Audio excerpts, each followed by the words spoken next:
Assalamualaikum warahmatullahi wabarakatuh. Perkenalkan, nama saya Celvianti dengan stambuk D1A1 18054. Saya dari jurusan Agribisnis, Fakultas Pertanian Universitas Halu Oleo. Pada kesempatan kali ini, saya akan membahas tentang sistem upah, macam-macam sistem upah, faktor-faktor yang mempengaruhi besar kecil sistem upah, pengertian UMK, UMP, dan UMR. Langsung saja ke pembahasan yang pertama, yaitu sistem upah. Sistem upah merupakan kebijakan dan strategi yang menentukan kompensasi yang diterima pekerja. Kompensasi merupakan bayaran atau upah yang diterima oleh pekerja sebagai balas jasa atas hasil kerja mereka. Upah menurut undang-undang adalah hak pekerja atau buruh yang diterima dan dinyatakan dalam bentuk uang sebagai imbalan dari pengusaha atau pemberi kerja kepada pekerja atau buruh yang ditetapkan dan dibayarkan menurut suatu perjanjian kerja, kesepakatan atau peraturan perundang-undangan, termasuk tunjangan bagi pekerja atau buruh dan keluarga atas suatu pekerjaan atau jasa yang telah atau yang akan dilakukan. Besaran upah yang diberikan kepada buruh atau pekerja berbeda-beda. Dalam sistem pengupahan, tingkat upah secara empiris bisa dipengaruhi oleh pertumbuhan ekonomi daerah, indeks harga konsumen, dan juga kebutuhan fisik minimum untuk perhitungan upah minimum pekerja. Karena adanya perbedaan-perbedaan dalam pengupahan ini, tidak jarang muncul masalah sosial yang mana suka timbul gesekan karena dirasa kurang adil dalam pemberian upah. Padahal, hal tersebut belum tentu benar karena ada banyak komponen yang dipertimbangkan dalam pemberian upah atau gaji pekerja.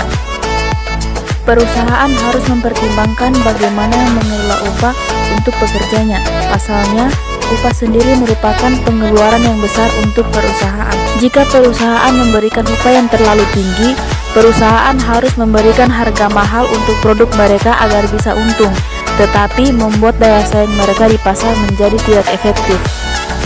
Jika diberikan terlalu rendah, perusahaan juga bisa kehilangan motivasi dari pekerjanya, sehingga tingkat produksi yang dilakukan menjadi tidak efektif. Pembahasan yang kedua yaitu macam-macam sistem upah. Sistem upah yang pertama yaitu sistem upah menurut waktu. Dalam pembayaran upah menurut waktu, upah dibayarkan berdasarkan lamanya seseorang melakukan pekerjaannya. Upah ini dapat diberikan secara harian, mingguan, ataupun bulanan. Yang kedua, sistem upah borongan. Upah borongan adalah yang diberikan pada awal pekerjaan suatu hal sampai dengan hal tersebut selesai, tanpa adanya penambahan upah jika adanya penambahan pekerjaan.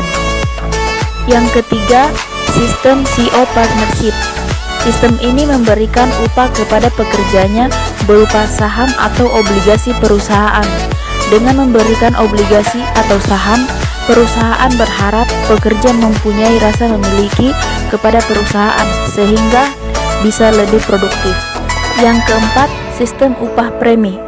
Sistem ini memungkinkan pekerja untuk mendapatkan upah khusus karena prestasi di luar kelaziman, misalnya bekerja pada hari libur, melakukan pekerjaan yang sangat berbahaya, atau memiliki keterampilan yang sangat khusus. Yang kelima, sistem upah berkala.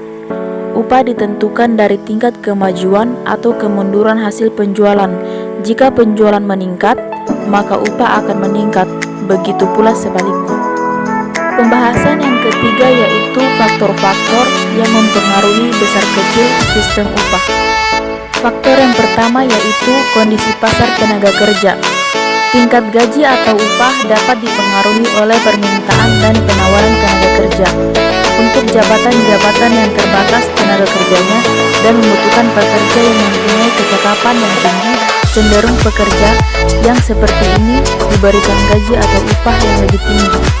Di sisi lain, pekerjaan yang membutuhkan pekerja yang banyak biasanya diberikan gaji yang cenderung rendah. Faktor yang kedua yaitu peraturan pemerintah. Aturan yang ada di Indonesia tentang pengupahan dan kesejahteraan pekerja diatur dalam pasal 88 sampai 101 Undang-Undang Republik Indonesia Nomor 31 Tahun 2003 tentang Ketenagakerjaan. Ketentuan lainnya yang harus diikuti antara lain adalah peraturan tentang upah minimum, secara berkala direvisi oleh pemerintah, termasuk provinsi dan kota atau kabupaten. Faktor yang ketiga yaitu kesepakatan kerja. Keberadaan pekerja memungkinkan adanya perundingan antara pekerja dan pihak manajemen, baik tentang jenis, struktur, maupun upah yang diberikan. Pada perusahaan-perusahaan yang tidak memiliki pekerja, kesepakatan yang dibuat dengan perusahaan lain pun mempengaruhi upah, karena mereka harus bersaing untuk mendapatkan jasa dari pekerja yang berkualitas. Faktor yang keempat yaitu sikap manajemen. Keinginan pihak manajemen untuk meningkatkan semangat kerja, menarik pekerja-pekerja yang berkualitas tinggi, mengurangi perputaran tenaga kerja, juga mempengaruhi upah atau gaji. Struktur upah juga cenderung bervariasi antar perusahaan, tergantung pada tingkat kepentingan relatif jabatan-jabatan tertentu bagi sebuah perusahaan. Faktor yang kelima yaitu kemampuan membayar.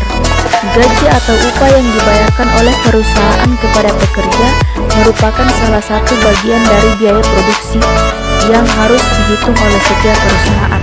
Oleh karena itu, struktur dan tingkat gaji di suatu perusahaan harus disesuaikan dengan kemampuan perusahaan tersebut agar tidak mengalami kerugian. Faktor yang keenam yaitu biaya hidup. Pemberian gaji atau upah harus melihat komponen biaya hidup di suatu wilayah. Misalkan, tingkat upah di kota-kota besar memiliki biaya hidup yang tinggi, dan sebaliknya, biaya hidup di desa memiliki biaya hidup yang lebih rendah. Pembahasan yang keempat yaitu pengertian UMK, UMP, dan UMR. UMK adalah upah minimum kota atau kabupaten yang mencakup suatu wilayah, kota atau kabupaten tertentu. Penetapannya dipengaruhi oleh otonomi daerah, dan UMP, di mana kota atau kabupaten tersebut berada. UMP adalah upah minimum provinsi yang menggantikan UMR. Cakupan wilayahnya adalah seluruh wilayah dalam satu provinsi, baik kota maupun kabupaten. UMR adalah upah minimum regional yang ditetapkan oleh gubernur sebagai jaring pengaman dengan cakupan wilayah provinsi. Dahulu, UMR banyak menjadi acuan dalam penetapan nominal gaji, sehingga istilah ini banyak dikenal di masyarakat. Namun dengan peraturan Kementerian Ketenagakerjaan yang baru, istilah ini sudah tidak digunakan lagi dan digantikan oleh UMP dan UMK. Sekian penjelasan dari saya, lebih dan kurangnya mohon dimaafkan. Assalamualaikum warahmatullahi wabarakatuh.